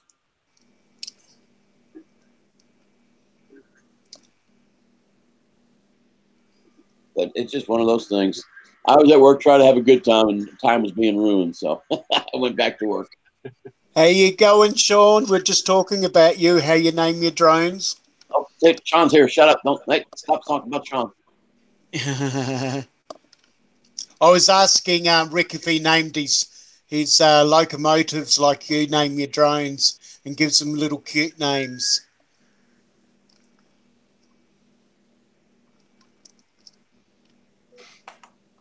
I always forget what his email is. There it is. Oh, I like this new computer. That's good, Rick. I'm glad you like it. I just can't stand Apples. I don't understand them. That's the reason why. Well, because I don't understand I it. understood it. I tried to use them when I was in the high school days, and I just couldn't get my head around the Mac. I said I like it because I'm getting better at it. Okay. Than my IBM was. Yeah, I remember a couple of weeks ago you weren't real thrilled. No, that's true. I remember that too. I can't say that I blame you. It's always hard to learn something new. It is. That's right. That's why I'm IBM. so happy. That's why I'm happy for Rick. Ladies and gentlemen. Morning, Paul. Paul. Morning. It's always hard to learn something new. It is. That's right. That's why I'm so happy. So I'm happy for it. Ladies and gentlemen. Mark. Hey, Mr. Paul, how you doing? Good. I'm doing good. Good. I don't have a NRA hat, so I had to wear my life member jacket just for you today. No worries, Hugh. I understand what you're saying. That's not bad. And I also had to get at least one of these saved from the week so I could eat this in front of you. Oh, there you go. How you It's going, brownie Paul? time. How you going, Paul, buddy? Hey, I'm hanging in there, Trevor. How are you? I'm How are going things well. across the pond? I'm going very well. That's great to see. I guess I better get my since you called it out there, Rick, my NRA hat on. Yep. I got to get me one of those. Yeah, I'm well, still you the know, only guy without a hat. I'm gonna go get a hat. All right. Here we go. Paul, how you doing, Mr. Paul? Hey, Greeny, how are you doing? Paul? Yes. Paul, I asked you a question the other day. You may have missed it. What's Did that? did your ex-business partner have a sock puppet too? No. Although towards the end, I think you may have, but I'm not sure. That's why I asked. I thought Yeah. that would have been quite an amusing thing to say.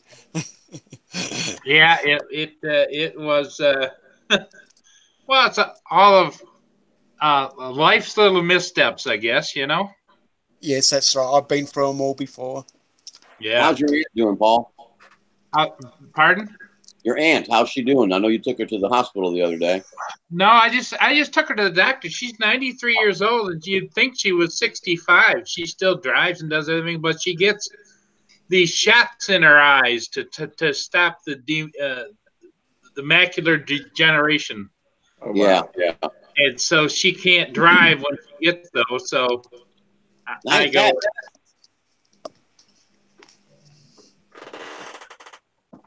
I just can't imagine anybody shooting somebody in the eyes with a, whatever. It's not a pleasant thought. Sounds like somebody do to torture you. Rodney, how are you doing? I'm doing pretty good. How about yourself? Another day in paradise, as they say.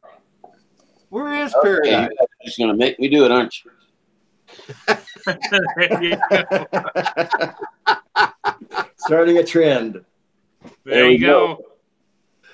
Bring it on. Okay. Somebody's gonna have to send Trevor a baseball cap. There you go. I got one. There you go. That's for you. I got- Drew. I I got about head over down. 200 hats. Oh And wow! I just don't bring them out anymore. I had to box them up. This is my fireman's baseball hat. There you go. Because All right. Oh, I was a fireman for 32 years. That's the fire brigade. Yeah. Yeah, Wow. for 32 years I served. Good for Oh. you. Paul, I'm well equipped today, Paul. This is the Centroid Chaser. And this is the Pusa Chaser. Well, I don't have quite the and I don't know whether it's just humor on their end or what, but you talk about getting a reaction. A sock puppet and spam will give some people. I don't get it, but hey, if it's humorous to them, then it's fine, But if there really is a phobia, I don't get it. But I don't either. I was in someplace that Pusa was the other day, and it wasn't the hub. It was someplace else, and it wasn't his channel.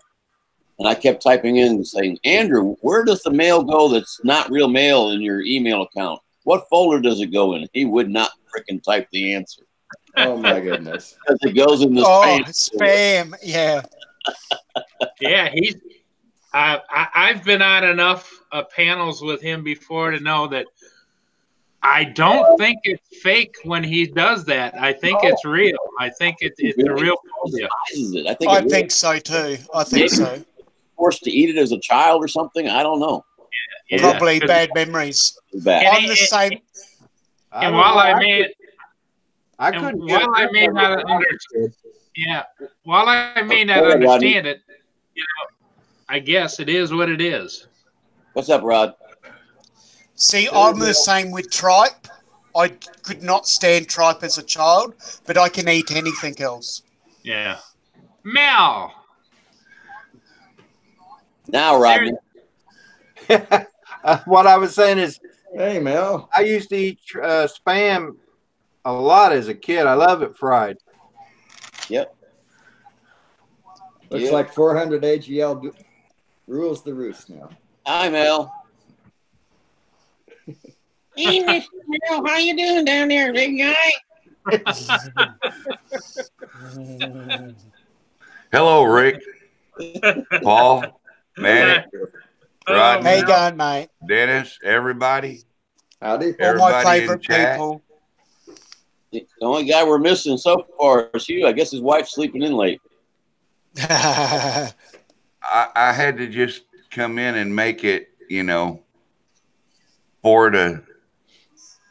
on the, or 5-1 or whatever on the hat. We got to get Sean in. We got to get Sean in as well. Yeah, it's 4 against 2. Yeah. Hey, man, this means you need to give away more hats. Y'all need to go to my website and buy more hats. I need it. Hey, Paul.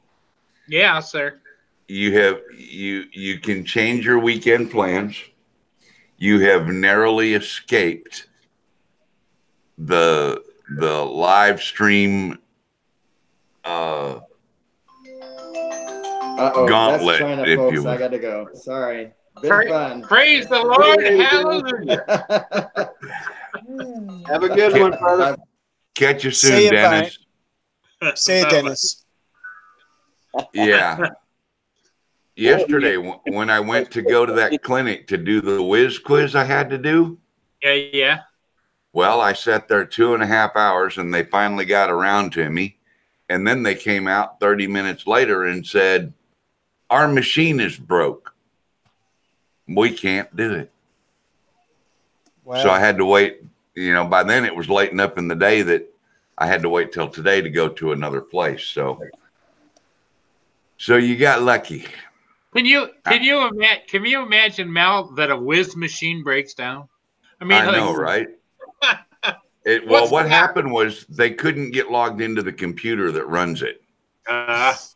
So what happened to the day? What happened to the days when they used to test your urine by just tasting it? Oh man! Wow. That's how they used to test whether you had diabetes and everything. I don't remember that. True story. Can you that must imagine be an Outback doctor. Can you imagine somebody applying for a mortgage and say, what do you do for a living? I'm a urine taste tester.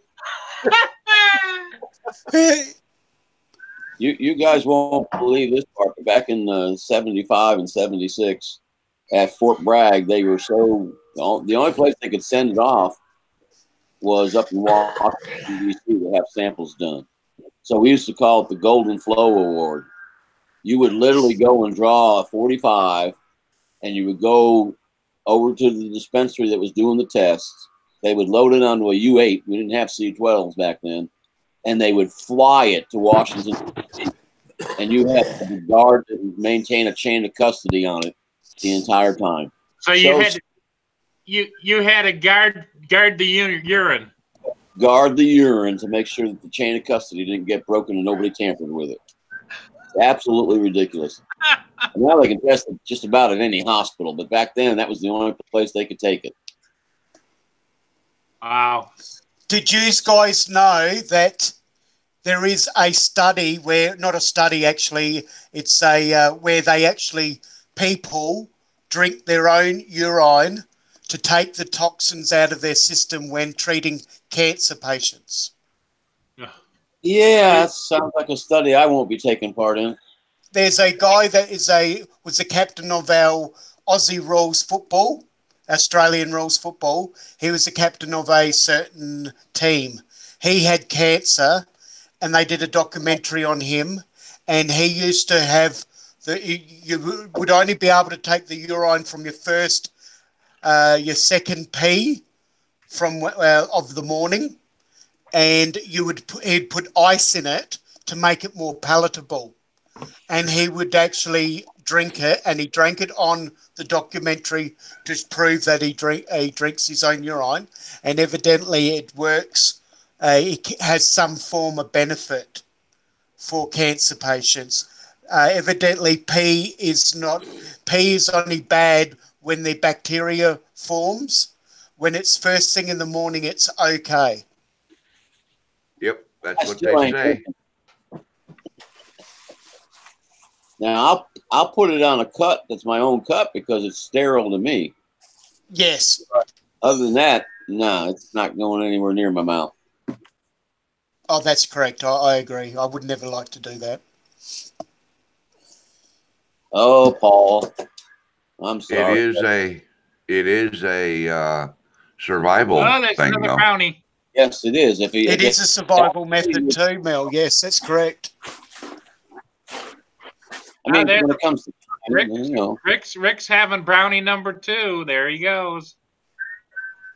That's my last one. Oh boy, Man, I'm gonna have to start getting me some brownies. Yeah, no kidding. I tell you, I've been thinking about it. I've been thinking about it every week, but I know it's not going to be good for my sugar, so I've just been avoiding it. It would be good for mine either, but that wouldn't stop me. If I'm gonna go, I might as well go with a smile on my face, right? There you go. See, Paul, that's a perfect thing you can do on your channel. It's just market stuff. Like, you can sell stuff. You've got that face and that charisma to sell anything. You could sell brownies for your first review. Well, if you sell Paul on that idea, so do you. I do. I could do it too. Ramen noodles. Yes, Trevor. Yeah, my ramen noodles. I happen to have some here right now. There you go. Oh man, now you're making me even hungrier. Yeah, and Rick, you're out of brownies.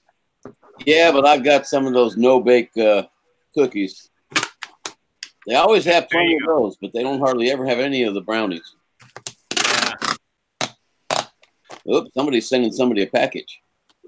Yeah, I promised my grandkids in Missouri that I would send them my T-shirts, and oh, that's nice. I had to wait.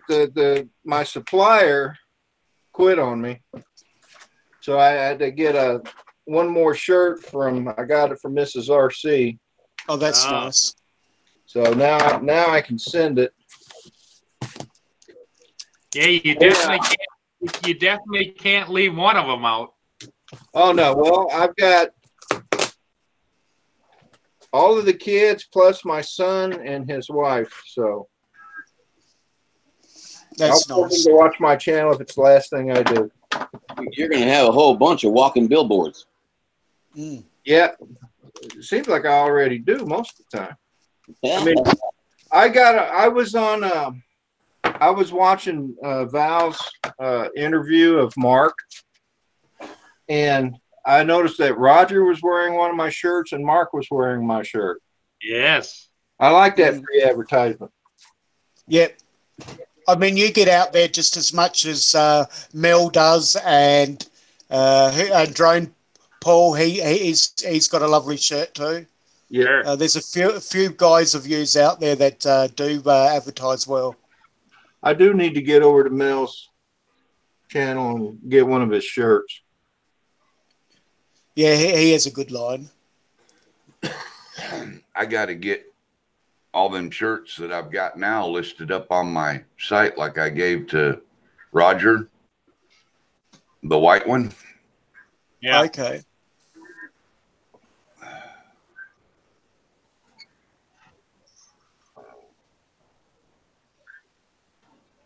Maybe I'll get that done this morning. Hugh, I don't think I'm colonizing the drone community. Well, okay, maybe a little. Just a little. Rulan, how you doing? Well, I guess you call it Ruland, but Yeah, send him and Roger links, but I know that Roger's getting ready to come on here in a little while. So I'm saved Roger, behind in chat. Roger wants to remind everybody to hit the like button for Rick. Hit the like button. You hit the like button. I got the hit the like button on both devices. Well, he's on my screen. He's got 10 watching and 11 likes, so he's ahead of the game right at the moment. there you go. And that's early in the morning for most people. I woke up sure. at 5 o'clock, looked at the clock, rolled over, and went back to sleep. Yeah, I woke up at 5:14. Went, no, I'm not going to do this morning. And then 5:30 came. And I went, how the hell with it? I am going to do this morning. Thank you, Rick. I'm glad you did, Rick. I would have missed you. Yeah, we love having you, Rick.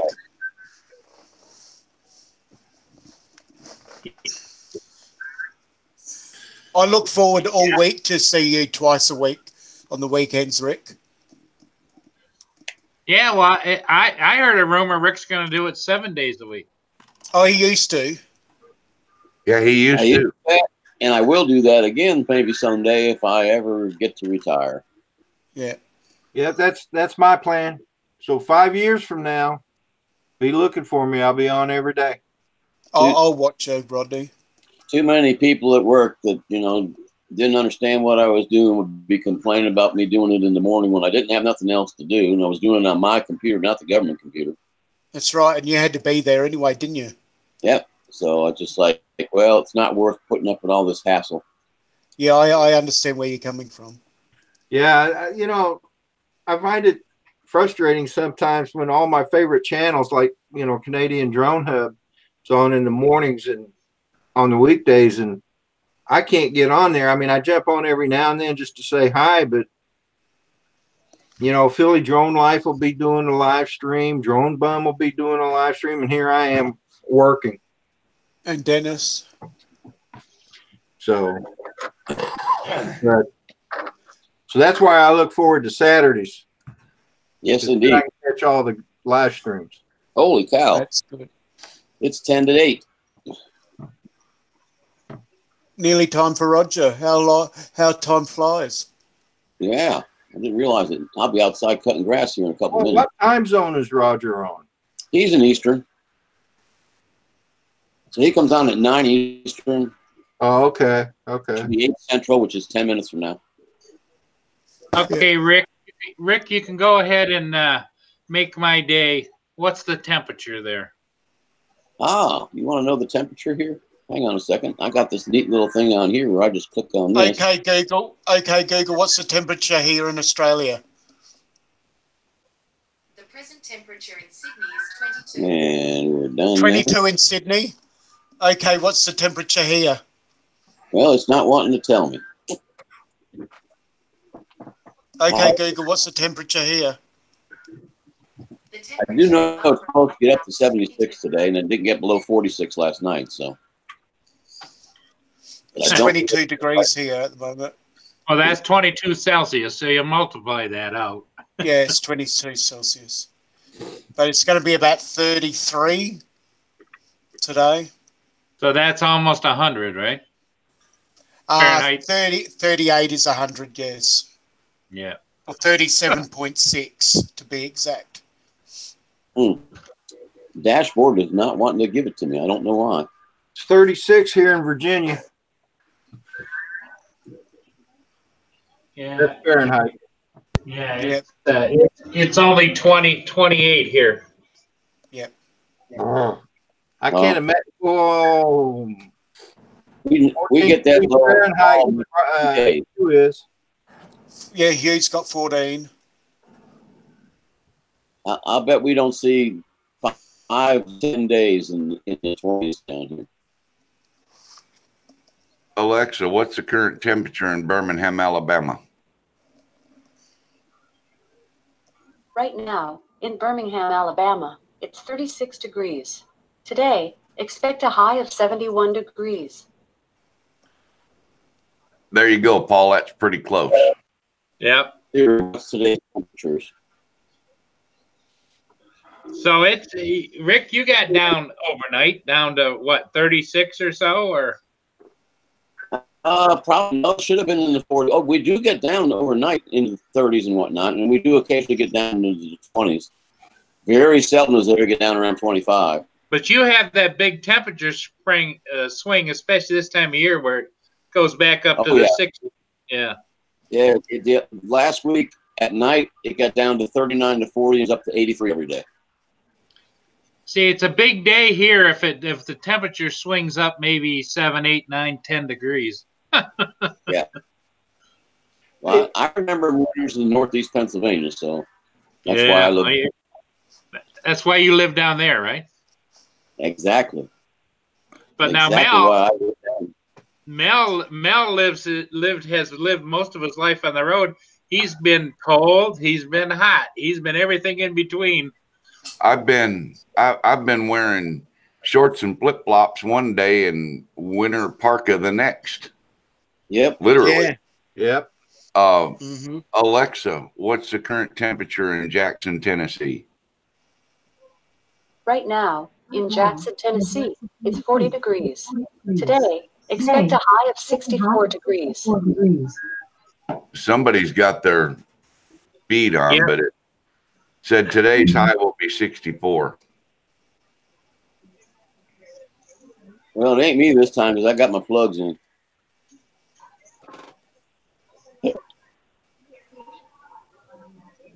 See you later there, Asgard Studios. Yeah, see you. Bye, you. Asgard never made it on. His wife must have slept in. She probably had a honey-do list he had to get going with. I think he said earlier at the beginning that his wife had just gone to bed because she was working nights. That's right. And he didn't want to wake. He didn't want to be too noisy for her. Well, that'll get you shot. Yeah.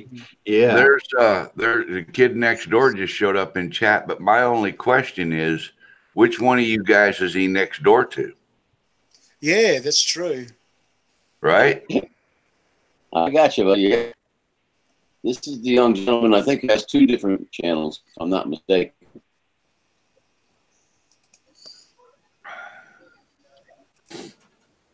Let's see what we got going. Oh, we got 5 minutes. That's plenty of time. I'll see if I got you, kid next door. Oh, does Roger do a show on Saturday mornings too? 7 days a week. Oh, all day. All day. I knew that was coming. Don't ask me how.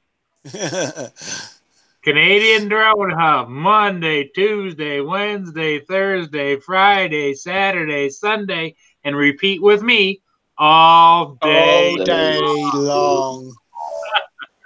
That's why he's called the Godfather of the YouTube. That's it. That's it. Kid next door, I've subscribed to you, so I welcome the payback.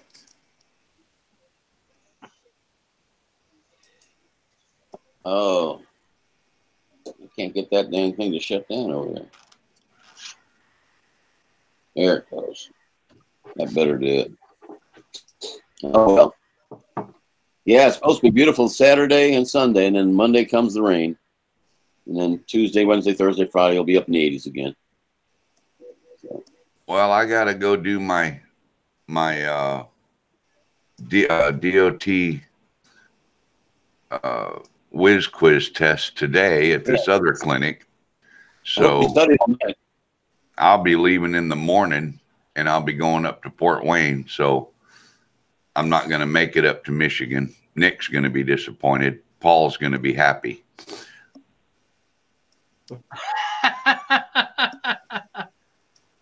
Actually, I was looking forward to maybe you taking the duo for a ride. I was looking forward to it too.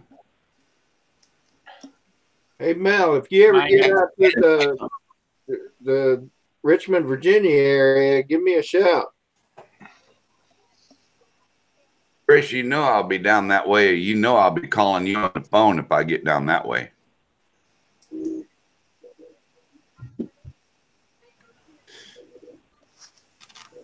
Yeah, Mel's got quite a bunch of people that I imagine in any given location, Mel, you're within reach of somebody. You know, and that's just it. I've spent so much time on the road. I have got many more friends out there than I do here at home. Good morning, Sean.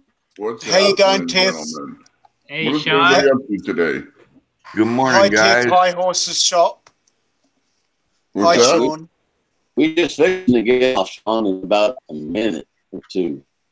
Roger's going to be on. I don't cut into him. He'll break my legs. Hey, by the way, Rick, thank you very much for that, for the 3D image stuff.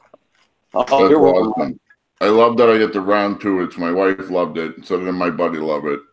I gave him a couple, and oh, I don't have it right here. It's in the other room. I have this. Yeah, let me go get it. I got to show everybody. Of course There's you a do, buddy. good. Yep. Here you go, buddy. There's another round. Sean, you better get your baseball cap on as well while you're there, because we're all wearing one. Rick, I'm still waiting to see you print stuff for your train setup. Yeah, I'm still waiting to. Hey guys, get that done. You're gonna present. I don't know if this will work or not. I don't know if you can see it, but Mr. Crowley Swap Shop. That's nice. And then if you turn it like this, you turn it like this, there's that little house with a garage. Rick, there you go. very much. You're welcome, buddy. That was a surprise that was coming. It took a while to get it done and get it done right. That's awesome. We all love it here. We're looking for the right spot to put it up. That's cool. Now, Sean, what you need to do is. Now you got one. What you need to do is take about 200 images of your house from about 10 feet in the air all the way up to about 20 or 30 feet in the air with different angles of your camera. And about every 6 feet that you pan around sideways, do another photograph. You'll end up with about 500 photographs. There's a program that will bind all them photographs together that will actually make a 3D printable image of your house, and then send that file to Rick, and he can do the base in blue, he can do the letters in red, and then he can stick another color in and do the house in the middle, and it'll actually be your house. Wow. Cool. That is pretty cool. Right now they have a thing, the real estate people, where you can look up real estate and you can look across the street at the yards around you to see who's your surrounding neighbors are. Yeah. And it's all three-dimensional, and it's unbelievable. Yeah, they do that with a 360 camera, and I'm trying to get my real estate agent to pay to do that kind of stuff. They're having a hard time coming off of the money. Boy, is that awesome. Can you scroll around and look in the windows? I'm going to set one up with the hotel or the Maverick, anyways.